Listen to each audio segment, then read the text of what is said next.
What's up, Pod Nation? Welcome to the Pod USA podcast. Here with my friends Anthony and Tony. How you guys doing tonight? Good, man.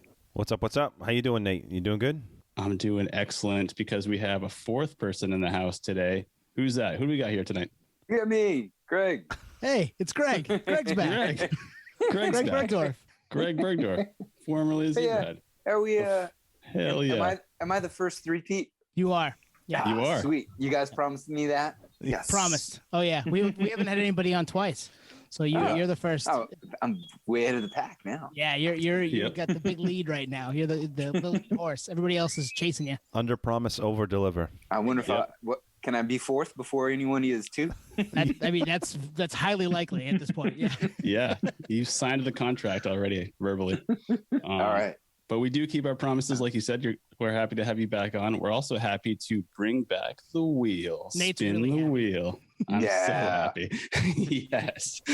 Oh, man. It's not quite the physical wheel. We were talking about it earlier. Until we have a budget, anyone that wants to Venmo us some money, we definitely want to replicate the spin the wheel on The Price is Right. It's just really expensive. We looked into it. So for now, we have a digital wheel loaded with some really cool questions for Greg. You got to say what your Venmo handle is so people know where to send the money. We should probably set up a Venmo handle first. Now we need a Venmo account. Shit. So, Nate, what are the questions about? So the questions that we have for Greg, we thought about different subjects like, I don't know, what was it like growing up? Like, what's it, how do you repair your car in this situation? Like things that were a little irrelevant. We thought we'd stick to nerdery. So we said, what is it like to be a touring musician? And we just pumped out a bunch of questions in the Spin the Wheel that we can put Greg on the spot and get all our questions answered from our youth. Yeah. Quick sidetrack on Tangents, baby. I'm getting off track already. No, do it. You jokingly said, how to fix your car. So Yep. Let me tell you a little story about my first car. Nice. Perfect. So I graduate high school, the family's sitting around at dinner and I get the card from my dad, it says, happy graduation. Congrats. Yeah, you made it. I open it up and a pink slip falls out. I'm like, yeah, cool. Nice. I pull up the pink slip. I look at it and I'm like, 1971 Chevy. Wait, Dad, this is your broken down work truck that's been sitting in our driveway for 3 years. It doesn't run. He says, yeah. I said, well, I don't know how to fix trucks or cars. And he says, yeah, well, you can learn. I'm like, so you had a car, but you needed to figure out how to get it on the road first. so yeah. My first ever car, my dad gave me his old broken down shop truck. Nice. It's literally been sitting in our driveway for 2 or 3 years. That's awesome. And how many miles? The odometer rolled so many times on it. I had no idea how many miles it already had on it, but it was like totally rusted over. It had some extra suspension because my dad was an engineer. He made molds, so they used it to like haul giant metal injection mold around, and it was great for hauling gear till it broke down to a point that I couldn't fix it. But it didn't. This was before the internet, so you had to go to Track Auto or whatever and buy the year model of the car that was in the rack of catalogs of manuals and books, and then it had instructions on how to fix things or part numbers and how to order them and what order. And I had to change. What did I have to change? I had to change the water pump, the hoses because they were all cracked, the belts because they were all cracked. The thermostat inside the water pump, like in the hose that went to the radiator, and the starter. And I was pretty impressed with myself at 17 to actually do that. Never working on cars before or knowing anything about it. I did. Running. Nice. Did you try to roll back the mileage like on Ferris Bueller's Day Off? No, it didn't matter. The truck was so beat up. Like I literally just spray painted on it. On the side, because there was so much rust. I spray painted high. It was a little wavy guy. Nice. People would drive by and honk at me and be like, hey! That's awesome. That's awesome. So yeah, we're going to talk about cars for the rest of the night. If you guys are, this isn't the episode for nerdery. Sorry, no, just kidding. That's my only car story, really. Nice. So what have you been up to, Greg? You've had the Bourbon Brothers stuff. I've seen you guys have been gigging a little bit. What's been going on in your world? Yeah, we've been Well, I'm in knee deep with kids all the time still. Is yours sleeping through the night yet, Tony? No, not even close. No. I'm sorry. Yeah, Sorry to hear we're that. still struggling with that. That's why I got bags under my eyes, and it sounds like I have a cold because I'm all run down. Allergies? They get allergies up there? Yes. Mhm. Oh yeah. Falling. Yep. Yeah, I didn't know I had allergies till I moved from California to Georgia, and I was like, "Why am I sick all the time? What is going on?" Nope, I need to take Zyrtec every day, twice a day. Yep. And sometimes that doesn't even matter. Yeah. Yeah, kids. Band's going good. Nice. Playing a ton of shows. We actually played 5 shows in 4 days this last weekend. Let's see, a couple restaurants, bars, a Georgia steeplechase, a little swanky Pinkies Up event, and then a wedding way out in Huntsville. Little bit of the travel. That's awesome. So it's like you're on Got tour. this- Almost. We do have like a end of June. We had 3 dates out in Savannah, so it's a little mini weekend tour. Nice. Nice. So that'll be fun. Great restaurants out there that they'd bring us out, a little restaurant group. So we'll be at Collins Quarter, Forsyth at the park, where the like the big fountain is, like the right in the center of town there. We'll be out on Tybee Island at the deck, and we'll be at the Fitzroy, which is like a block up from the Riverwalk Landing and stuff. Savannah's great. That's a great place It's a to cool go. town. Yeah. Oh yeah. Second most haunted city in America. Oh, we did all those tours. Really? We did a ghost tour, drinking. ghost tour. Yeah, it was kind of foolish, but it was entertaining. The guy was very passionate. I'll tell you that. The guy who does our intro theme song is he's a ghost hunter, UFO hunter, all that stuff. So yeah, we love that shit. Does he hunt squatches? Oh yeah. He writes music about him. He does the whole 9 yards. Definitely Man, now I wish I added a UFO question to the spin the wheel. We can do it after the fact. off the cuff. Yeah. Yeah. So, Greg, we when we were thinking about this segment, we were thinking about just doing a touring episode of us just talking about touring. You know, like I don't even know what the idea was, but then we thought, you know what? None of us have ever gone on tours. Yeah. Right. So I think Not for real. we know a guy who has toured. How long did you tour, Greg? How many years? Oh, I guess 97 to when did I leave? 2005, 6, Wow. somewhere in there. So about 20 years. Yeah, pretty close. You know, a veteran of the touring game for close to 20 years. You know, we knew that we wanted to bring you back, like we said, and the wheel. All signs pointed to the wheel. So what we've done is we've populated the wheel with, 30 questions that we came up 25. We got 25 questions. We won't do them all, but we do have 25. Yeah. Yep. with? But we'll spin the wheel. I think we got some great ones. Yeah, you have to answer them. No questions asked. You have to answer them. I want to sign on with my computer now just so I can see all the questions. So who wants to start us off? You want to start us off, Tone? Yeah, I'll start us off here. We'll spin the wheel right now and see what we got. She's spinning. 25 questions coming at you real quick. What is the first one? Yeah, right. We need some sound effects in here. All right. Any pre-show ritual that you just had to do before any show? Oh, I mean, I stretched, I warmed up. I would play for hours before we went on, just because a lot of times I was bored. You're like, now I get, you go walk around during the day, you get back for sound check. Once you have sound check, maybe find something to eat, and then just a warm up. Like one of my favorite parts of the day, especially if it was like we were headliners, and we're if we were one of the openers, and we would be the last ones to sound check, because you sound check headliner first and then backline forward. So if we were the first to play, we would be the last ones to sound check, and then I would have the stage to myself. So like people would leave and go do whatever, and then I would just be in an empty auditorium or hall or bar or whatever it is we're playing. And I would have taken this pedal out of my pedal board if not for this, just to have it there. And it's a line 6 delay pedal, but it has a loop feature in it. So I would, loop 4 chords into it, and then I would just play by myself in a giant hall and rock out by myself. It would be so fun. I'd be like, oh, this is awesome. That is great.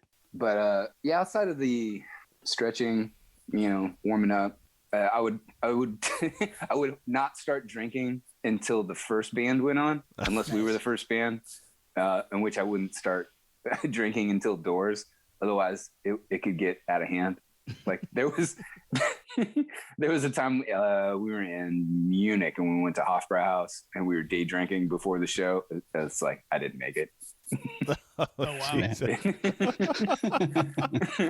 Oh wow! I always wondered that. Like, do bands just start if they do partake in that? Do they start like during their own set? Do they pregame?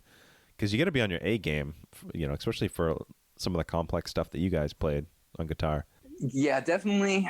Like I don't want to be like hammered, but it does happen from time to time. But like I definitely didn't want to be up there stone cold sober either. Like, right, yeah, gotta be loose. Yeah, a little bit, because you make mistakes, and if I'm the shows that I did play that were sober, it's like you make a mistake and then I just focus on it for like the next 4 songs before I could like get past it. Mm-hmm. Whereas like even if you're on beer 2 or something, you make a little mistake, you're like whoopsie, and you just keep going on, like, and you just brush it off real quick, and it doesn't really affect me. But yeah, I would definitely like, God damn it, 3 songs ago I fucked that up. Fuck. Yeah. Fuck. I think I heard that one time when I saw you. Why is the guitarist just whispering over his microphone?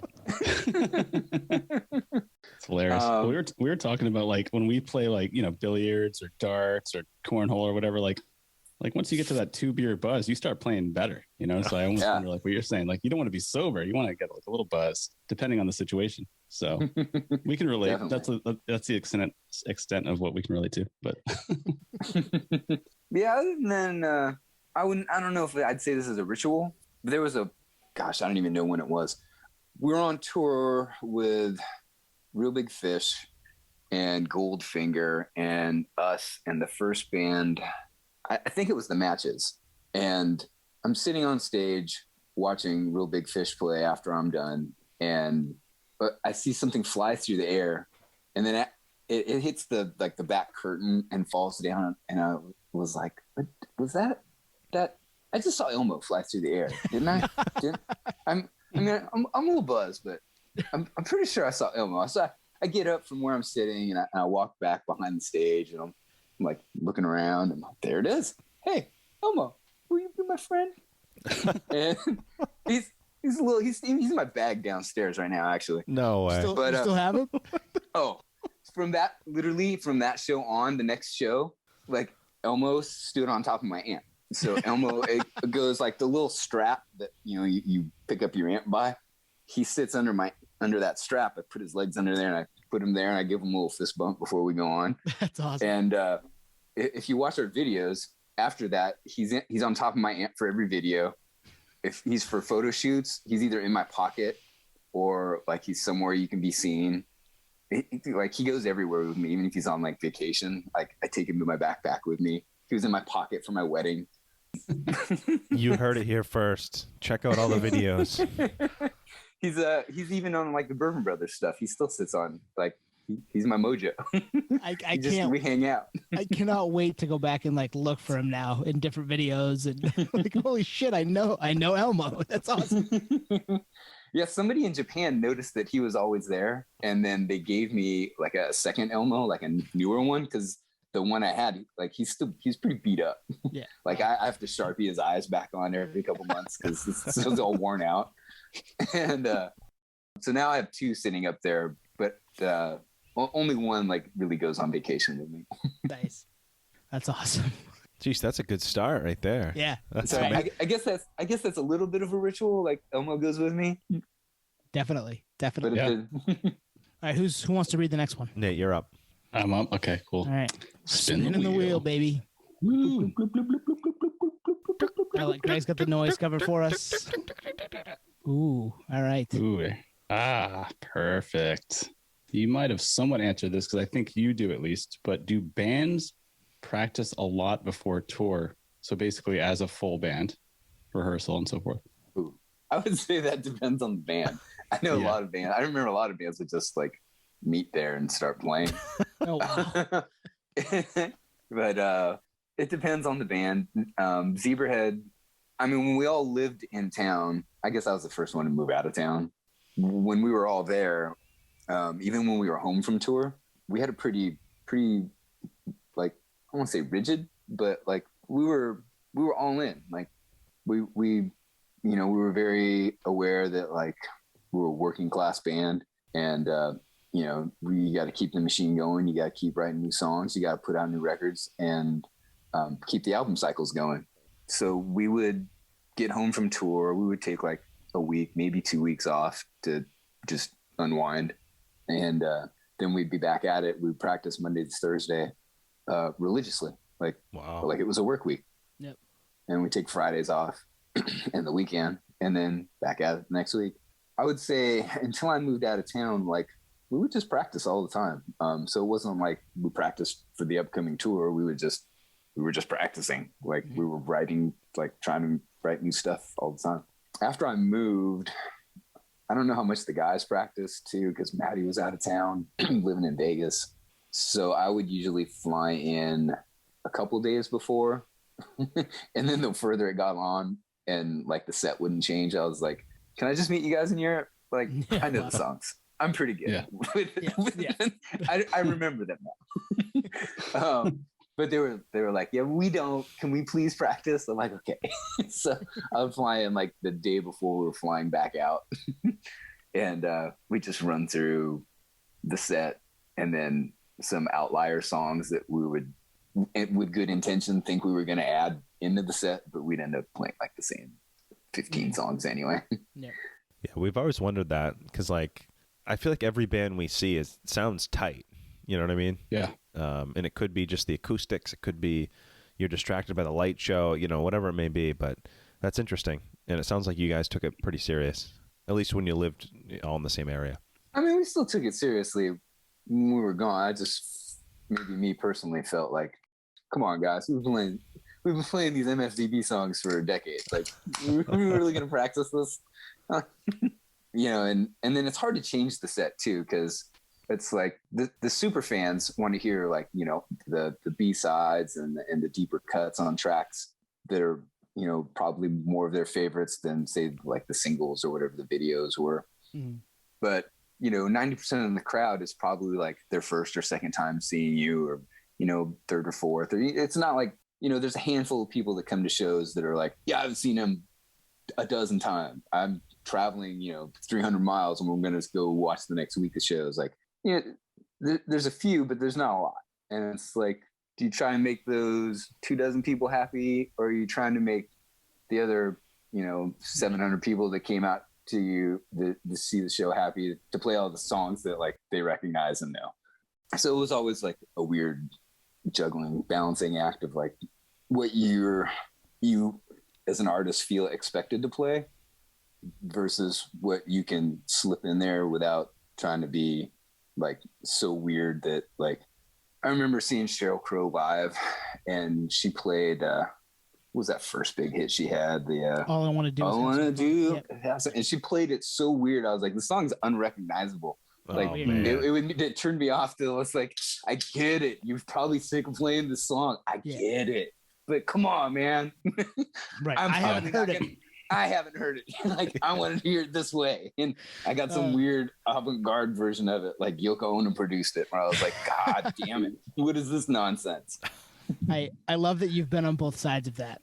Like you've been in both seats, right? You've sat on stage and been like, all right, what do I do here? Do we want to change this up, or do we want to play it the way they want to hear it? And then you've been in the crowd and been like, play it the way I want to hear it.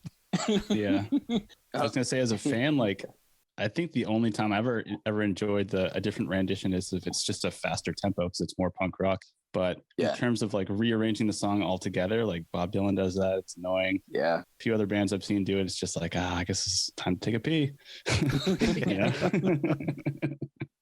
Yeah, it's a weird juggling act to try and keep yourself entertained, but still be entertaining of what people paid their money to go see. Yep, totally. Twan, you ready? Let's do it. Another spin of the wheel. Spin, spin, She's spin. Spinning, baby.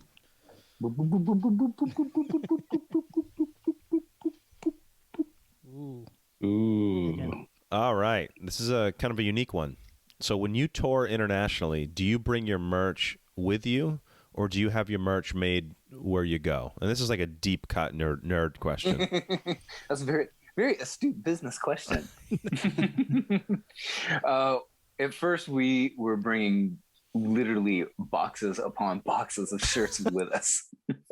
And then that got real old real fast with all the boxes. And Ben had done the math on it and was like, dude, it's going to be way cheaper than if we go through this other company that's there. And so all of us were just like, fuck, well, all right, fine. After time, though, we ended up meeting some people in Wales, and they would print our shirts, and it was better. It was more cost efficient to have him print our shirts, and then for our European shows, and then he would either drive out to the first show, or we had his band opened for us a bunch of times too. It was the guy's name was Neil, and he was in Attack, and what was his band after that? I'm brain farting on the band after they had a couple of member changes when they had a new name. But yeah, he was great. I think he probably still does their merch over there, but he would print our shirts and have them made so that we didn't have to carry them on the plane anymore, at least to Europe. And then Japan, after a while, we just ended up using the big festival over there that we always played, Summer Sonic, and the promoter was tied in with a merch company there. And over time, we just were selling so many shirts at those festivals that it was ridiculous to bring as many boxes as we were selling. So we just went with their merch guy over time. And then he ended up doing our tours and stuff too. So nice. The answer is both. Yeah. We started one way because we couldn't afford it, or it was cheaper, or we didn't know anybody. And then as our network grew and sales grew, like we just couldn't, it was unrealistic to bring that many boxes over. I picture you guys walking down the airport with Gildan or Hanes boxes. Just Yep. Yeah, totally. Like literally we had stacks upon stacks of those boxes. And we're like, they're like, each one of these is going to be like another $50. We're like, rack them up. Take the loss. Yeah. You know, the cool thing about that though, is like, as a fan, if you're like a collector, like we all are, we started posting like all our ticket stubs and posters and stuff like that, is like different tours, especially internationally. It's almost like a unique limited item for that country. So you're lucky if you get it. Yeah. The shirts. Yeah. We tried. Ben did a really good job of keeping track of the shirts and what sold, what didn't sell. And then, like if something would sell out, reorder even mid-tour, and then be able to pivot to like, these shirts aren't selling at all. That's the $5 shirt since nobody wants that one. And then changing out the shirt designs regularly too, because you go back 3 times in a row and it's like all the same shirts designs. Everyone's like, I already got those shirts. Yeah. so they don't buy them. So there's got to be a new rotation of shirts all the time too, with designs. Did you ever send any of those shirts that have been sitting there for a while? Did you ever send any of them to like a third world country like they did with the Super Bowl shirts of the team that loses? I never heard that. That's really what they do with this? Yeah. This Patriots 19-0 ones, I'm sure somewhere in the world that never happened. That's awesome. I don't recall ever giving any away. They just sit in a warehouse until they're all sold. They might get packaged up like as like a bargain bundle or something, or just super discounted. But yeah, I don't never recall giving them away to some homeless shelter or anything. That'd be kind of fun though. Like, I do remember this. Like in Japan, so they would have the label would have all kinds of promotional stuff all the time, and they had these little like LL Bean type style bags that said Zebrahead on it with logo and for the new record, and you couldn't smoke in the hotel, and even at the point where I had quit smoking at home, like I'd get on tour and I'm like, you get back from the bar after playing a show and I'm like, I want a cigarette, maybe 2. And so I'd go down and out of the lobby and on maybe sitting on the street and smoking a cigarette, and a homeless guy goes walking by, and he's carrying all this stuff in one of these New Zebrahead promo bags. I'm like watching him go by. I'm like, does this mean I've arrived? If I made it, is this what this means? Like, this is. That's awesome. That is amazing. Oh man! All right, folks, that is the episode for tonight. Yeah, we know. 3 questions, 3 awesome stories. I'm not gonna lie. Yep. All right. I actually just ran to my little collection to grab this. I don't know if you remember this one, Greg. Zebrahead hat. Oh yeah. And Ben must be the merch guy because he signed the bottom of this. You can see. I would say getting Ben and Ed were the hardest guys to get autographs for, because they would, like, Ben would go back and like count numbers and Ed would just be like, I'm the fat drummer. Nobody wants my autograph. I don't want to go out there. And then when he did, if he stood there for more than 30 seconds and nobody like was like, hey, what's Ed? Can I get your autograph? He'd be like, God, see, so I don't come out here. I'm just standing here like a fucking door. I don't want to go back inside. But if it was me, Allie, and Justin, or even me, Allie, and Maddie, like, we're just at the bar hanging out. So it was always really easy to find us. Nice. All right, next one. I'm spinning the wheel. All right, let's go. He's really committing to the bit, ladies and gentlemen. Oh, that's perfect. Very accurate, too. Okay. Well, you know what? You may have answered this, but I'm going to ask it again anyway, because there might be something else. Most interesting thing you brought on tour with you? Anything. Oh, no, you bought. Anything. You bought on tour. Oh, bought. Yeah, sorry. Most interesting thing you bought on tour. So anywhere in the world. Oh, interesting thing. I didn't put my glasses on, so you could have said bought or brought. I wouldn't have known. we need glasses. You need glasses, Tom. Apparently. Most interesting thing I bought on tour. I'm gonna go with So we're playing at Bogart's in Cincinnati. I think we were out with 311 actually, and we get done with sound check, and we had played there before, and I knew there was a vintage guitar store like 2 doors down from the venue, and so I went over there, just wandering around, like checking out all the awesome stuff that they have in there, because it's not like, guitar centers are cool and all, but like it's all like Fender Squires, or like there's more low level stuff in there than there is nice stuff in there. But like this store was like, one of these like Norman's Rare Guitars sort of thing. It's like this boutique-y vintage shop. I ended up buying it's difficult to date because the serial numbers don't exactly line up. So if you look it up online, the serial numbers kind of give you a range of what year it could be. So I took the neck off to see what the number is in the neck pocket. I think it's a 70. It could be 71. It could be 69. Wow. But I think it's 1970. Fender Telly. And I also bought an old tape Echoplex that same day. But I had bought the Telly because it had these Gibson mini humbucker pickups in the neck. I'm like, that's not standard. Somebody dropped those in, and playing it, I was like, oh, this is really cool. This is a cool sound and a cool idea to put that pickup in this guitar. I plugged it in when I got back to the venue, and it was a little noisy because it's older, just need to be cleaned up a little bit.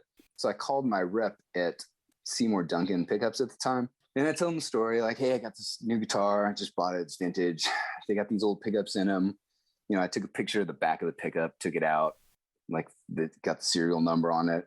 It was like, what, can you tell me anything about it? Like where it came from, what year it is, like, what exactly is this? And they said, oh, well, send it in and we'll see if we can't clean it up for you. So I box it up, send it in to Seymour Duncan. They call me back like a week later and they tell me, so we were asking around, and Seymour was so intrigued by these pickups that he came down and took over on it and like did the research and figured out that he thinks they came out of a 1970 gold top Les Paul. And then they said he liked it so much that he personally rewrapped the pickup. So I was like, oh, that's awesome. Seymour himself came and rewrapped my pickup and sent it back to me. So I think that's probably the coolest thing I bought on tour. Guitar nerd. I love it. That's awesome. That's awesome. I thought you were going to say he had a cash offer for it, ready to go. He's probably has a whole bucket full himself. Right? I don't know. But I just thought it was cool that he personally took the time out and did that and was so intrigued by it. And was like, oh, what a cool setup. Yeah, put that in a Telecaster. Well, and that's a guy who obviously has been around guitars a ton and sees something like that and gets excited about it. You're like, cool, I struck a nerve here. Like, this is awesome. Yeah, nerd sees nerd. Ooh, what is this? Yeah, totally. Yeah. So did you get a good deal on it? I mean, at the time it was someone I was playing a Bourbon Brothers show actually this weekend at a vineyard.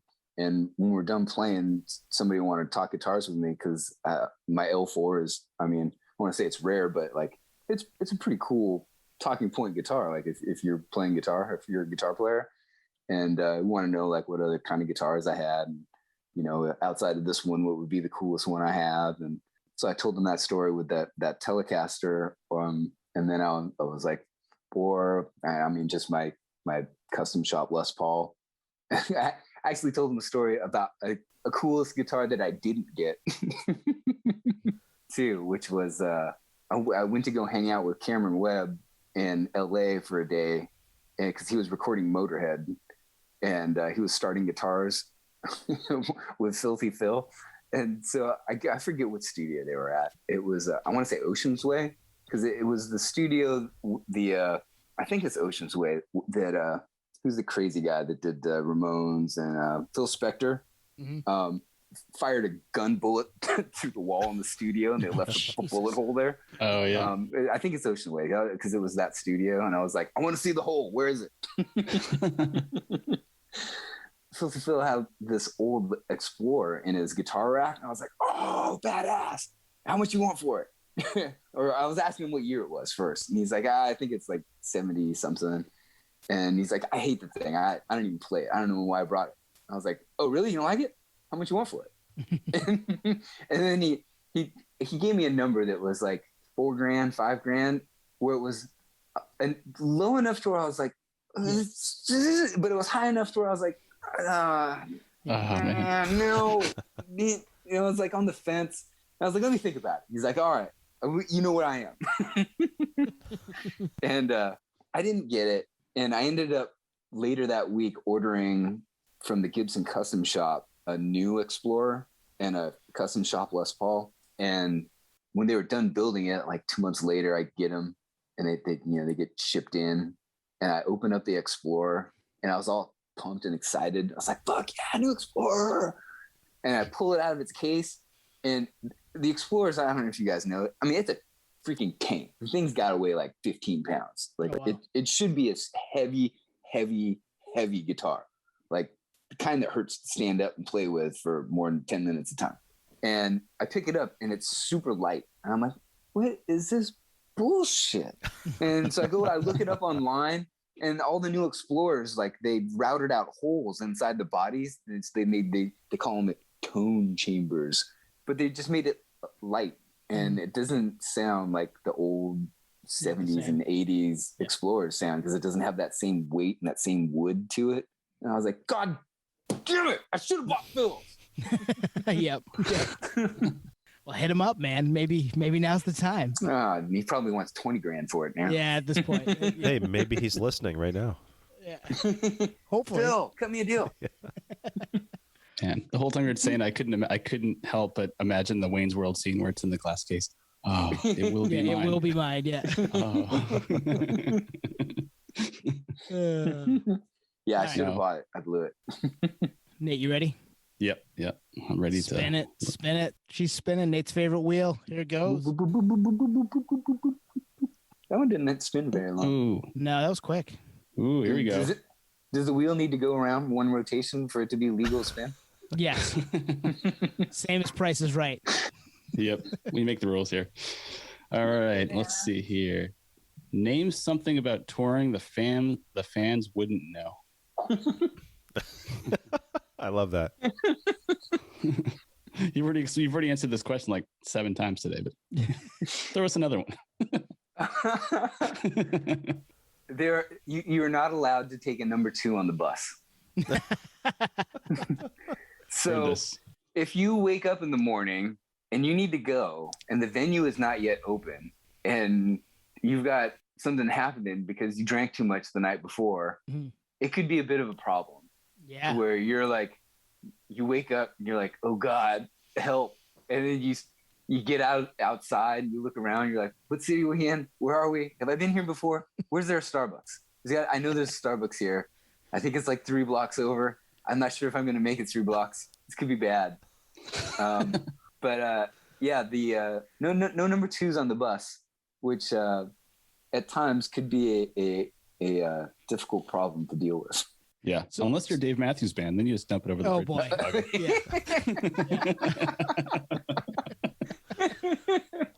I was gonna say, so if you're in a primary, secondary, or tertiary market anywhere in the country, Starbucks is where the bands take a shit. Hey, Starbucks, always clean. I love it. Is it because coffee makes you shit? It kind of makes sense. Well, to be honest, like usually when I'd get up in the morning on tour, I would go hunt down coffee anyway. So if we'd been to the city multiple times, or at least the venue multiple times, I usually knew where the Starbucks was already.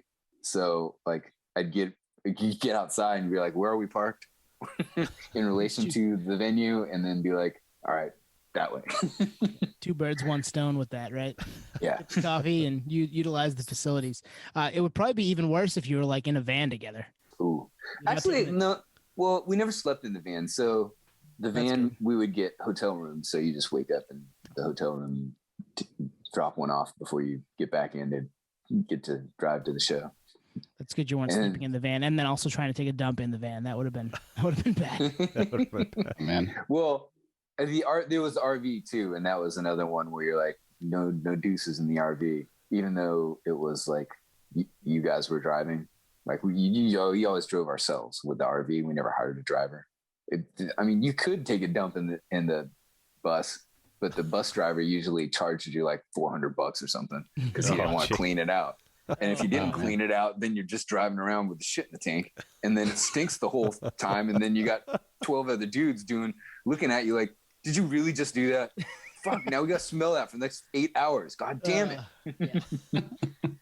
This is great.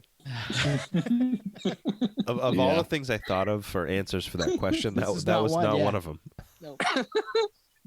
A big practical joke. Like I had heard, like he never did it to us, but I had heard like Fat Mike would go on some other band's tour bus who'd be like touring for the first time, be like, "Hey, cool guys, I want to hang out with you," and then go in their bathroom, take a dump, and fucking leave.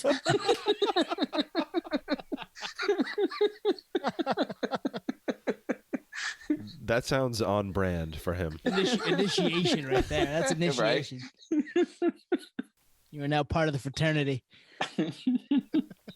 And we've learned so much. Unless you're Gigi Allen, you can't shit on the bus. Well, he was just shit in his hand and throw it at you. Yes, you would. All right, Twan, I'm spinning it. You ready? I'm ready. Tick, tick, tick, Here it tick, goes. tick, tick, tick, tick, tick, tick. That one was slower. All right. So this is a good one. So do you look at other bands through a different lens, knowing what goes into touring? So like, it's easy for us to dismiss bands because we're not musicians and we don't know what goes into it. But do you have a different lens, knowing what it takes to be in a band and tour? I want to say no, but the answer is yes. Yeah, my ex-wife after a while would say, don't make any comments during the show. Like you ruin it for me sometimes. I was like, what do you mean? She's like, yeah, I don't, you tell me things that are happening on stage that I don't really notice. And then I start focusing on it. And then I get all sad and like, oh, I really like this band, but now I'm depressed about it. Or, like I've ruined the magic trick for like, I'm trying to remember who it was. Actually, I'll tell the story and not name names now that I remember who it is, because I don't want to badmouth anybody. But yeah, we went to a show that she wanted to see. And I'm like, oh, okay. And we're out in the crowd because even they reached a point too where I was like, oh, I don't want to go stand out in the crowd. People are going to run into me. I just want to drink my beer in peace. And like, and if I would go stand in the crowd, I'd go stand by the soundboard. Cause that's like the guy who's making the sound. That's where he stands. So in my mind, like that's the best place to sit, like of what it's going to sound like. So I'm sitting there, and plus you can see more stuff that's happening. Like, what's he doing? Oh, what else is going on back here? We're watching a band play, and it's like her favorite ballad that comes on, and I'm like rolling my eyes, and there's like a harmony that's happening, but I only see one guy on the mic, and then like strings section comes in, and I'm like, oh, like okay, and then so I lean over, I'm like, do you see anybody playing strings on stage? she's like, what do you mean? I'm like, do you hear violins? And she's like, yeah. I'm like, do you see violins? She says, no. I'm like, this is all I got right now. Yeah. And she's like, God damn it. Why stop it? But yeah, I would do that all the time with like backup vocals or harmonies. And I'm like, I hear 1, 3, 5 and a 7. And there's like one guy singing on a mic and 2 guys jumping around. And I'm like, that's not really happening. So I guess in a sense, I would see a lot of bad things happening, or things that weren't really happening that were happening, where you're like, they're rock bands. So you know, everybody expects rock bands to be playing, but a lot of times there's some, it's a stage show at the end of the day. Like, you know, a lot of times it's like a Britney Spears show. Yep. Here, I don't want to say this is bad mouthing, but when we played a festival with Marilyn Manson, and like John 5 was like, his cabinet was mic'd. He was playing guitar live. Outside of that, wow, I don't know if any of that shit was live. Wow. Like the vocals definitely, he was definitely not singing the vocals. If he was, like the mic was on, but the tracks were louder than what he's singing. The drums were like, all right, he's not hitting those very hard. It's like, is there even a need for that guy to be there? Like the tracks were like, it was all tracks. It's a magic trick, like you said. Yeah. Like it's a show. At the end of the day, it's a show. And as long as people are entertained, like, fuck it. Yep. But totally. Me being like, I guess on the other side of the curtain sometimes, so I'm like, oh, that's not happening. Oh, that's happening. Oh, that's impressive. He just did that. But yeah. So I want to say no, but yeah, the answer is yeah. Yep. That makes sense.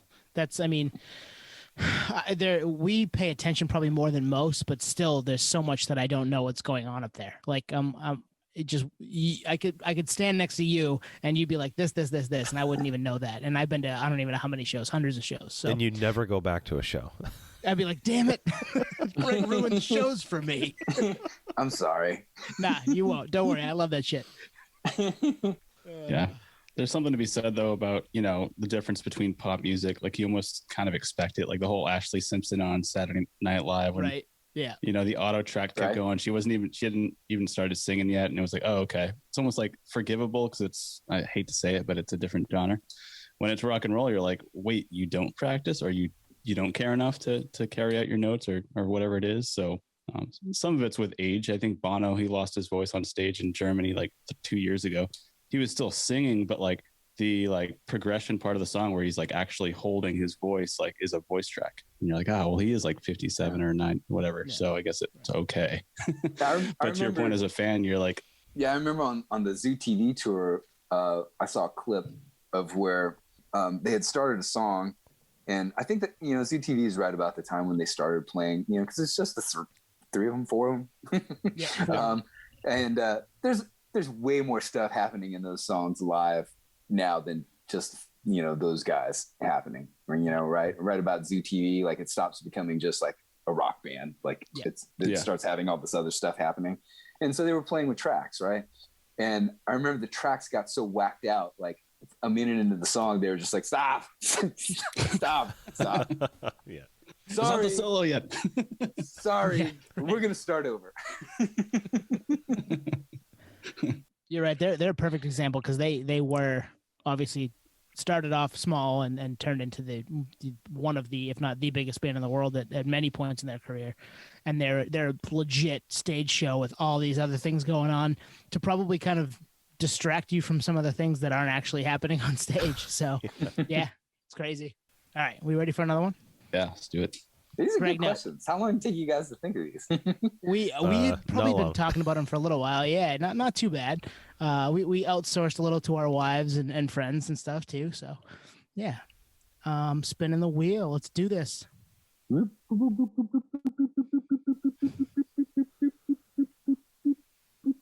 Ooh. It was like right on the line. All right. Do you get to experience the cities you play in? Ooh. Sometimes, yes and no. Mhm. It just depends on the schedule. Depends on the schedule and where the venue is. How about that? And then how determined you are to go see stuff. Like if it's your first time there. I remember our first time in Paris. We had, when we got there, I can't remember if it was maybe the beginning of Playmate or the end of Waste of Mine. I want to say it was like the beginning of Playmate. And when you're a young band, you're like, I don't know how long this roller coaster is going to last. So like you try and suck up everything you can, no matter what. And then especially when you're younger too, like your battery goes a little longer. And I remember we were out like the night before until like 6 a.m, something crazy, and got back to the hotel, kept drinking. We might have been like rested our eyes for like 45 minutes before we were like, let's go to the Louvre. And, like we went to the Louvre for like however long we had, maybe 3 or 4 hours before sound check, and like just went running through places. Like Venus de Milo, cool, next. Got to see it all. Right? Mona Lisa, cool, next. So yeah, definitely, like we definitely tried to earlier on, just because we didn't know if we'd ever be back again. Mm-hmm. I think by the time I stopped touring, I think I'd been to the Eiffel Tower probably like 10 times. And Wow. the last 4 or 5 times I was just like, some new crew people were like, I haven't gone, it was like their first or second time there. And they're like, yeah, I want to go see Eiffel Tower. So we're like, I don't have anything else to do. Let's go. So you became the tour guide at the end of it. No. We would usually get like, especially in foreign countries, there'd be people hanging out before the show. Like, I don't want to say hanging out at like 3 o'clock, like waiting for us, like we're the Beatles or something, but like just fans that became friends over time. Yep. And they'd come down to early just to hang out, and they'd usually, sightsee or translate or make life easier for us when we were getting around, so that we don't get lost on the subway or the train or whatever. So that would happen a lot. But yeah, we always tried to make a point of sightseeing if there was time. There was definitely more time once we were like at bus status versus being in a van where you're like driving all day, or because the bus, like you bus call at 2 a.m. or something, you get back on the bus, and then when you wake up, you're in the next town. So you're like, sweet, here we are, Amsterdam. That's kind of what I was thinking. Cool. Yeah, like if you have a bus, there's a better chance of you having a driver, so at least the band can sleep, and and perhaps they're more familiar with the road. You can get there more efficiently, all that stuff. Yeah, absolutely. The vans in Europe, they would come with the driver, and it would usually be like some younger guy who owned the van who wanted to hang out with bands and be on tour, and so he would drive, and it would be his van. And in America, you go down to some rental car place, and you'd rent a van or an RV, and then we'd drive it ourselves. So somebody draw the short straw, and then you're like, you don't drive all night. You drive, either to the hotel in the city that you're at, or if there's, an 8-hour drive, you try and get a couple hours in before, you're too tired to drive anymore, and then make the rest of it the next day to get to sound check on time. And then like those van tours like that, you don't necessarily get a chance to see the city that you're playing in, because you're driving the whole time. But buses definitely, like, it changes the game to where you just wake up in the city and you're like, New York, show me what you have to offer. Yeah. That's rad. I'm kind of, I wish we in America had that job when I was 24, I absolutely would have driven a band around the country just to go on tour with them. And Yeah. Right. yeah, dude, that would have been a blast. Yeah, I don't know why nobody's ever, like, kids haven't thought of that in America. Like, how come there's no college kids doing that? I would have done that. I would have dn that in a heartbeat when I was that age. And now, not so much. But I mean, that's, it comes with age. And yeah, I mean, I still might, depending on the band. But all right, Nate, you ready for one? Yeah, let's go. And Greg, before I spin it again, whenever you say uncle, if you've had enough, just say, bro, I'm done. Leave me alone. All right, we're spinning the wheel. I like hanging out with you guys. You should know that by now. Hell yeah, dude. I like that this wheel is like almost every time it just barely creeps across the line. Lower, It's yeah. it's You're very you think it's going to realistic. be one, and then Yep. All right. Oh, here's a good one. How do you decide the set list? This is probably varies, but I'm curious on your personal experience, Greg. yeah, this goes back to the previous one where it's like it's hard to deviate from like what the set of what you feel. It might not even be true too. It's kind of what you feel that your fans expect you to play is what you end up playing. And then like you try and pepper in some new songs, because usually there's a new record that coincides with a new tour, right?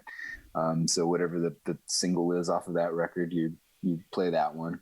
Like, I think for us, it was hard to find an opening song for a while. And then once MFCB came out, we opened with Rescue Me from that point on for a very long time. Such a great riff to open with. It makes sense. Yeah, because like you like the riff itself, as well as like Ed could be back there on the drums, just kind of like banging on cymbals, like as we all walk on stage, and it's like the kind of builds up, and then you can cymbal clutch and then riff, and then it just kind of kicks in. So I'm sure it's different for everybody, every band and every artist, but like ours kind of evolved over time. And then once it reached a point, I wanted it to continue to move on. Like I personally, I was probably the one that was the most easily bored with things from an artistic standpoint. So would always want to try and change things or mix it up. Everybody else is like, yeah. I'm like, all right. I'd get like maybe one or two songs new. Like I would go as far as like to try and push like, let's just have a wacky day where we just play like a whole bunch of fucking B-sides. Yeah. I mean, we can still play Playmate if you guys feel like everybody's gonna fucking throw rocks at us at the bus afterwards if we don't play Playmate or something. But like, what if we played Blur and then we played Juggernauts and then we played Type A and then we went all the way back and played something off of Yellow, and everybody's like, no. No. What I was thinking about is like the last thing someone in the crowd wants to hear is when the band says, "Y'all ready for a new song?" And everyone's like, yeah. And little do they know they're gonna love that next time you're touring. But in the moment, they're like, "Nah, man, I don't know this song. I don't know this I'm gonna go take a piss." Yeah, that one. Especially if you play it before it's been released, that's super weird. That does not get a good response. And if it does, you're like, oh shit, that's the single. That's I guess the one right there. That one. We got one. It's so interesting to hear it from your perspective because, like, as fans, like, I think us three could agree with your sentiment where, like, we want to hear those deep cuts. Like, we're fans. We're here because we know all the albums up to this point, front to back, on the back of our hand, lyrics, everything. So it's like, but we don't get to hear these songs for whatever reason. A lot of the times, like, you go to radio shows, like, I understand radio shows, you pretty much have to play the hits. But for like club tours and headlining tours, like those fans know, I would say, I don't know, I might be, stepping the gun here, but like majority of the music. So you'd actually be doing a service to everyone in there, maybe even filling bigger rooms based on the fact that you play deep cuts all the time, Right. But I've been kind of waiting for the band to do, even after me, like I guess some of the records hadn't been out long enough, but to do like, when they had the, say like, 15th anniversary of MFCB or something, do a whole tour of just playing the record front to back. Yeah. Cool. Like I've been kind of waiting for them to do something like that, or even doing the full record as a live stream during the pandemic when they're not playing any shows. I was like, what are you guys doing? That's like an in vogue thing, right? The last probably 5 to 7 years too, is bands revisiting, going on tour and playing a full record, and then playing some other stuff too, maybe in the front or in the back of the set, but getting down to brass tacks. Here's this record, and playing it from front to back. Like, people love that shit. Yeah, I don't know if this is a question on the wheel, but one of my most favorite tour memories was you guys know one of my favorite bands is Metallica, and we were playing a Summer Sonic with them, and we were like on main stage, maybe I think 3 bands before them. Oh, and, nice. Metallica didn't want anybody like on stage, and the promoter, because we were so big in Japan, they were like, "Oh, you guys can stay if you want." And so it was the 25th anniversary for Master of Puppets, so they were playing Master of Puppets beginning to end, and then they were playing a bunch of singles afterwards. And so Metallica's on stage, and it's like the Zebrahead guys and crew hanging out on stage, like watching the show. I was like, this is awesome. 16-year-old Greg is so fucking happy with his life right now. That's sweet. That is so cool. And the guys in Anthrax, it's like, nope, you gotta go. You're not gonna go on stage. Sorry. No, so this space is reserved for Greg. Scott Ian is pissed. I love it. He's still salty about it. Yeah, I'm in Megadeth. I was in Metallica. Sorry, dude. Oh, you gotta go. Beat it, buddy. Beat it. Sorry, dude. Oh shit! All right, I forget who's next. I'm gonna spin it one more time here at least. All right, she's spinning again. It was a big spin. This is one for a while. That was a good one, yeah. Ooh, right on the edge. Right in the middle. Oh, it changed. All right. So assuming you got a per diem spend per day on tour, what's the most interesting thing you ever bought with per diem money? So with that $5 the label gave you, would you buy, Greg?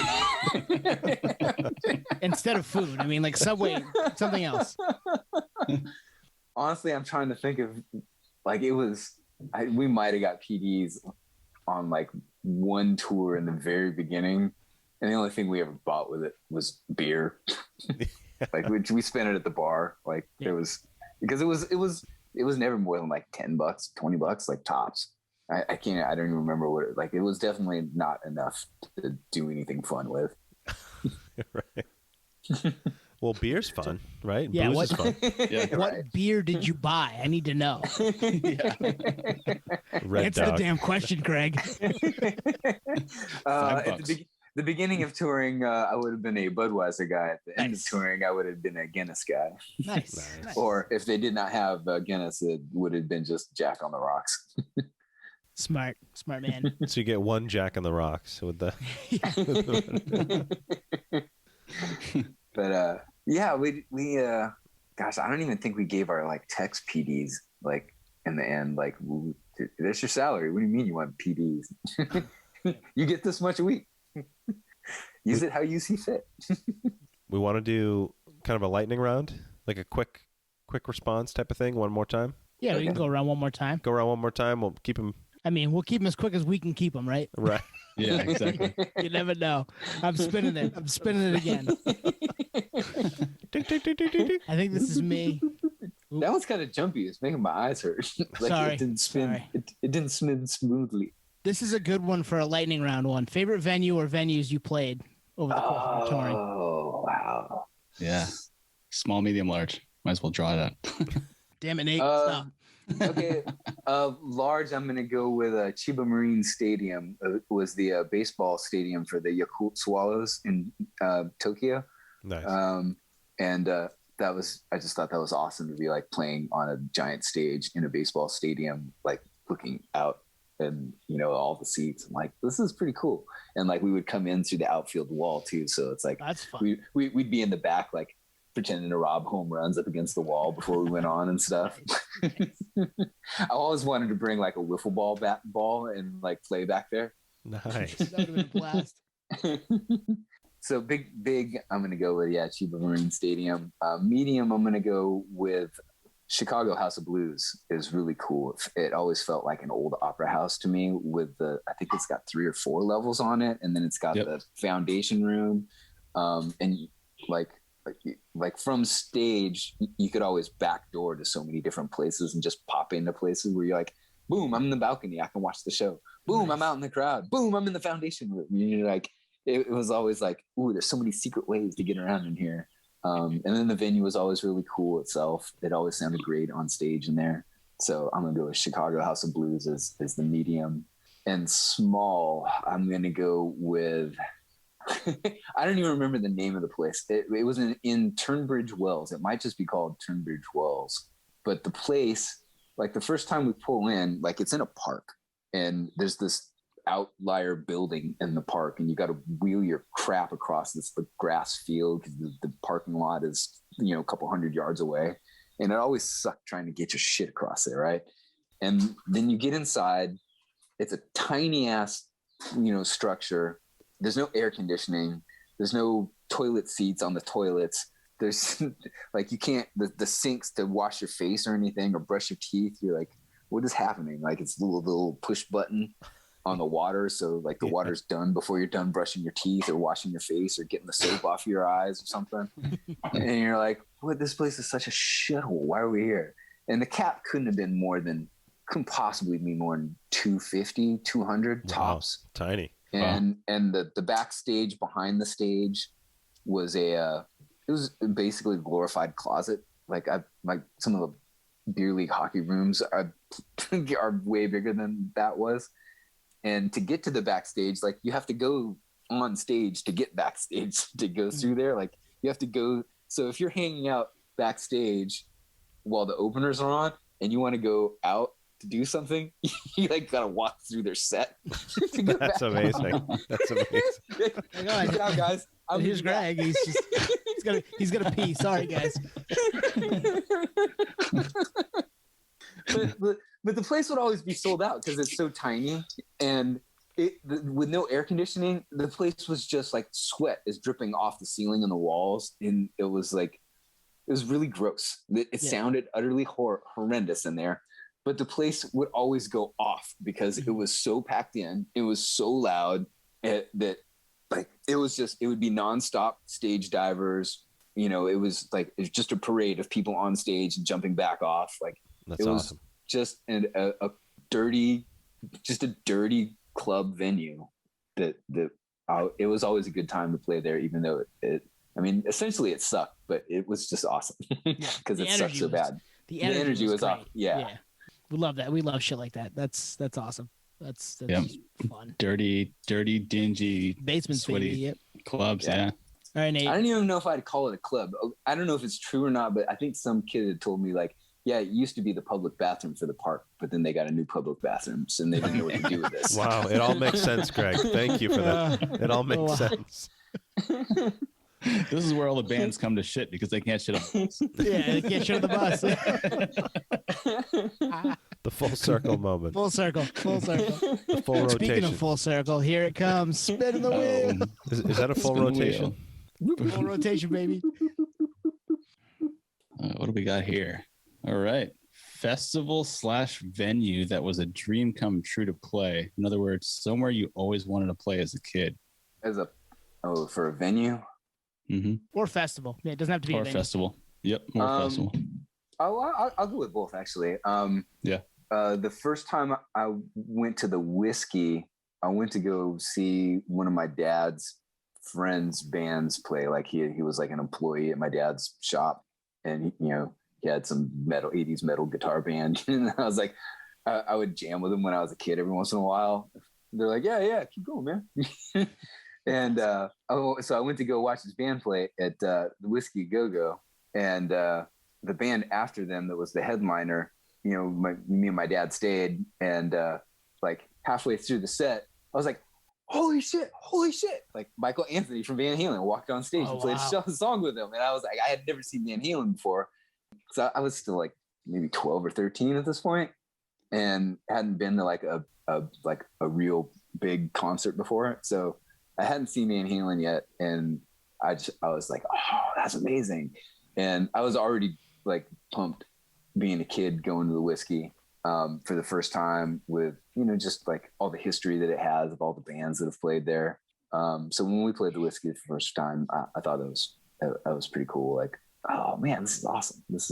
We're on the scene. We're here. We're almost a real band. If we, I think it was for a showcase when we played there. So I don't think we were signed yet, but it was like we were playing for labels. Nice. So this is like, we're close. So venue, I'll say that. And then festivals, I'd probably say Warped Tour. Nice. Yeah. Cause like before, my previous band, we always wanted to be like, oh, wouldn't that be awesome? Be on Warped Tour, tour Pennywise, No Effects, Bad Religion. Like, this is an amazing tour. So when we got on Warped Tour for the first time, that was kind of special. What year was that? I don't know the answer to that. We went on 3 times. I think the first one was 99. Nice. So, sounds about right. Yeah. Yeah. It was awesome until Fat Mike shit on your tour bus, I'm sure. We definitely did not have a tour bus the first or the second time we were on, I don't think, actually. I think we were in a van the first time, an RV the second, and on a bus the third time. And I will tell you, like, we used to joke, like, it became a running joke too, like the Warped Tour would separate the men from the boys of like people touring. Because if you're out in a van and you got to drive, like the West Coast drives would be brutal. Like they'd be 12-hour drive the next day and check-ins at 8 a.m. So it's like you got to play your show if you're at like 3 o'clock, and then you're like, well, I guess we're gonna pack up. Drive to the next place. Yeah. Wow. Yep. Either that or like you're in a van and then you're out in Arizona and it's 127 on the blacktop. It's just like, you're like, where do you go to escape the heat? And you're just like, I'm fucking melting. It's so hot. Well, that's something the fans wouldn't know. That's a good answer for that one too. Yeah. Wow. Or might know but not appreciate. But, yeah. You're just out there all day. Damn. But yeah, those drives would be long on the West Coast, and if you miss check-in, they might tell you to go fuck off. You're never really sure. All right, last one. Last one. Let's make it spinning. This is the encore, Greg. No pressure. Play us a good song. Play us a classic. I gotta give a good answer. Ooh, nice. This is a good one to end on. It actually. is. All right, you ready for this? Favorite album cycle to tour off? Oh. That's a hard one. You're choosing your favorite kid right now. Well, and they both love album, you as the same. The favorite album or the favorite tours off of the albums? Give us both. Yeah. Okay. I don't know. Are they different, or are they? I love it. The smoke is coming out hard right now. I mean, there were. Oh man, that's a tough question, actually. I mean, I would say, if we can backtrack from the last time I was on and talk about like 3 album runs, I would have said like for Zebrahead, for me personally, 3 album run would have been MFCB, Broadcast, Phoenix. Yeah. And of those, man, my favorite tours though, like, cause the longer we went on, like we were like, in the first 2 records, even at MSCB, like the first 3 records or so, we were like the Rodney Dangerfields of being out on tour. Like we had no respect. Yeah. And then like the more we went on, the longer we were out there, the more we made friends with bands that had respect or were like cooler than us. Yeah. Oh, absolutely. To where it was like, oh, they wouldn't have hung out with us on, like Playmate or Waste of Mind or something. But, like by the time we're still there at like Phoenix, like, hey guys, how you doing? And we would be friends with people that we wouldn't have expected to be friends with before, that was like really cool to be a part of. I remember one of the last tours I was on with the band. I think I had mentioned like it was hard on that last podcast for the 3 albums. Like I wanted to pick Lagwagon, and then when I was looking at the records, I was like, oh, I guess I really only listened to Trash and Haas over and over again. And I mean, the next one, it was the double platinum after that, and I was like, And Lost Type of Talk About Feelings was really good, and then before that, to bookend was Duh, and I'm like, there's a couple good songs, but I wouldn't say as an album as a whole, like, it's lights out. But in fact, like, huge Lagwagon fan, and then we did a festival with them towards the end, and we were on the same stage, and I think we might have been there might have been one band between us, or they were right after us. And so I just sat on stage and watched them, and like the techs were like looking at me like, because I was singing along to every song, out loud, like not with my inside voice, like. And we hung out with them afterwards, and I remember like Big Bitch had come through town with I forget what band he was with the bass player from Ataris. And we came out to the show and said hi and hung out with him again. I was like, this is cool. Like I couldn't have done this in the earlier years where I might have said maybe the tours would have been more fun. Like the fun was different as it got older, I guess. Definitely like the younger years of touring, like the debauchery was higher, and then like the fun was different when you're a little older and got like a kid or something, where you're like, I'm just hanging out. Not looking for trouble anymore. No, definitely not. But if trouble comes to me, I mean, I'm here. I'm here for a little while. For a little while. Yeah, I'm here for a little bit, but then I gotta go. Then I gotta go. Yeah. I gotta tuck Elmo in. Yeah. Exactly. Yes. Shit. So, oh man, favorite tour. I guess I'm gonna go with. We had been out a bunch of times with like Matches Us, Real Big Fish, or Matches Us, Goldfinger, Real Big Fish, and we're really good friends with the guys in the Matches, and they were a little bit younger than us. Like when we first started touring with them, I think John, the guitar player, wasn't even 18 yet. Like he had gotten a GED and left high school, but they definitely weren't old enough to drink. And allegedly, like we just thought they were right legally. Don't incriminate yourself, Greg. Don't incriminate yourself.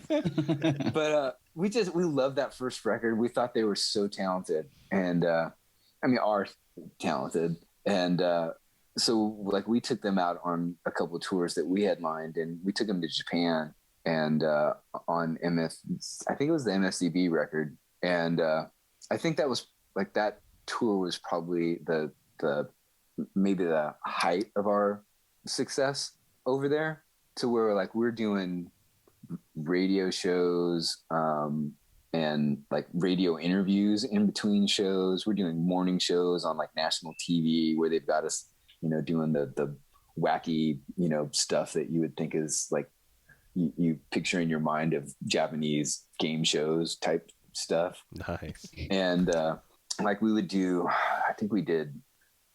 like 2 or 3 days of just interviews and press, and they would split us up into 2 rooms with, like it would be me and Justin in one room and the other guys in the other room, and we would just 2 at a time doing interviews for like 8 hours. Damn. And it would be like after a night where we got in from the bars at like 4 or 5 in the morning, and they were waking us up at like 8 to go back out. We're in there cracking beers at like 10. Like, we can start drinking, right? It's cool. Like, we're just gonna do it. Gotta get right. And the label's like, just hold it together. Just please hold it together. And so yeah, I would say like that was a lot of fun, because like we got to hang out with friends to take as our openers. And they had just signed to Epitaph, and Epitaph had their distribution in Japan through Sony. So it was essentially all the same offices was running their PR too. Nice. So like we got to combine a lot of stuff. We got to do some joint things together where it was like 2 bands being real good friends, just being on tour, like, conquering the world sort of vibe awesome. Of like having fun. So I think that's what I go with for my favorite tour. Nice. I agree. That was the tour I saw you guys on multiple times, but I didn't see anything from MFCB, or sorry, from Waste of Mind or Playmate. But MFCB, I think I saw 3 tours. on that record. Yeah. Yeah. That was a good time. Yeah, you guys were firing on all cylinders for sure. It was tight. I love that record. I just love it. Yep. Yeah. So, Greg, what do you think? The wheel was a good idea? Oh, it was fun. Nate loves the wheel. What were the ones that didn't get called up on? I can read you a couple. Yeah, let's pull it up. Nate, here, let me pull it up real quick. We got. I think Greg's hinting that he wants to do the rest. Yeah, he might be. Patreon. The Patreon. Name something that you never left home without. Elmo. We know that. Elmo. Yeah, biggest difference between touring pre-internet versus with the internet. You got something for that? Yeah, you got. Sounds like you got something for that. I guess we have to listen. Pre-internet, the thought never crossed my mind. Like, don't do that. Yeah. Like, someone could be recording that. Post-internet, it was like, no. To put that camera down. What are you doing? That's a great point. Favorite country to tour in? That's a good one. I mean, I want to say Japan just because we were so big over there, but like everything about Japan is cool too. Because as a kid growing up, my family had for 2 years, we had Japanese foreign exchange students. And then at the end of like when we stopped doing the foreign exchange students, we went over to Japan. I think it was like 9 and visited the families of the kids that stayed with us. So I already had like this connection to Japan and the culture and just how respectful it is over there. The pride and everything that they do. And it's just a different lifestyle and a different way of how people go about themselves than America. Like here's probably the biggest example I could get that everyone can relate to in America. Like if you go to a McDonald's in America, it's a fucking shithole, right? And if you ask for something out of the norm, like you can be like, "What? No, not my job, man. This is you want what? No, frosting machine's closed, or McFlurry machine's closed. It's broken. Yeah, and it's probably dirty. And you're like, oh god, this place sucks. Even if the food were good, the place still sucks. You go to McDonald's in Japan, like the place is spotless. Like the people are happy to be working there. Everything is like they're just proud to be there, and like it doesn't matter what your job is, or like they do it as best they can all the time. I remember like they wore masks when we were sick, and the first time I saw somebody wearing a mask, I'm like, what's wrong with them? They're like, oh, they have a cold. I'm like, that's why they're wearing a mask, so they don't spread their cold. Like, oh, well, that was a novel idea. Ahead of the curve on that one, yeah. Yeah, the first time we went there, there's like on the yellow record on All I Need, Ed's got this the intro on the drums is like goes boom, and he hits this trigger for an 808 to go off, and he had forgot the power cable when he packed his stuff to go on tour, so he had the drum pad, but he didn't have the power cable, so he was like, oh, well, I guess I'm not hitting the 808 pad for the hit. And one of the techs or one of the crew guys at the venue heard him talking about it, and they said, oh, let me see, what kind of power cable do you need? And he looks at it and he's like, oh, he asks around to see if there's one in the venue. They couldn't find one, and Ed said, oh, don't worry about it. And the venue guy says, oh, no, we sent a runner to go get one. And Ed was like, wow. What? No, really? He's like, no, you don't have to. And Ed said, how far is where's he going to go get it? And he said, oh, it's very close. He's taking a 2-hour train ride, and then he'll be back. Wow. So a band at a venue forgets a power cable, and somebody from the venue goes on a train for 2 hours to a music store that has this power adapter, and then takes a 2-hour train back before showtime. Try and picture somebody in America doing that. Yeah, right. That just doesn't happen. You're on your own, buddy. You're fucked, buddy. Remember it next time, Greg. Figure it out. Yeah, figure it out, bro. Yep. We've had many guests on here, or at least one, Brandon, right? Brendan from Incendiary. Yeah. Incendiary, yeah, that also said Japan is his favorite country to tour. Yep. So for a lot of those same reasons, just the politeness, the immaculate service, the amazing food, the amazing culture. I mean, it's just like Nate, that's gotta make you feel a little bit of pride, right? Yeah, I'm half Japanese, so every time I go to Japan, I'm like, yes, this place rules. Motherland. Yeah, yeah. Yeah. So we had a couple others, but let's save them. We'll have you back. Oh, yeah. All right. We gotta save. We gotta have you back. I mean, what's the next one gonna be? Nate wanted to do current events, so we might just have you come in and just be the fourth member that night. We have some cool stories, and I'm sure you'll have thoughts on things because you've seen it from that side. Yep. Actually, maybe we'll have you to come up with the segment because we're not running out of ideas. It's your turn, yeah. Wait, you guys, I'm disappointed that you guys had me on for episode 64 and not episode 69. I know. Sorry. Yeah. What are you doing in 5 weeks? It's not too late. I mean, so Greg, you got a point there. We were going to wait till now to ask you. This was actually a tryout to be a full member of the podcast. Yeah. All right. So we got to deliberate. We got to deliberate, assess your performance, and then we'll get back in touch. Yeah, we're gonna send this up the chain. We'll have the trustees of the Party of Slave podcast listen to it. See what management thinks. Yeah. Exactly. Yep. Were your answers PC enough to go mainstream? Yeah. I don't want to get you guys canceled. I think we're good. Are we viable for sponsorship? Starbucks for sure. Yeah, Starbucks is it. A place to Starbucks, a place to shit. I was going to say Marilyn Manson canceled us, but he's already been canceled, so it doesn't matter. He's got his own problems. Yep. Totally. Oh boy. Yeah. So I'm gonna wrap us here. So at Party of Slave on Twitter and Instagram, email us partyofslavepodcast@gmail.com. Hit us up if you liked this, you like listening to us talk to Greg, you want us to have Greg on again sooner rather than later, maybe episode 69.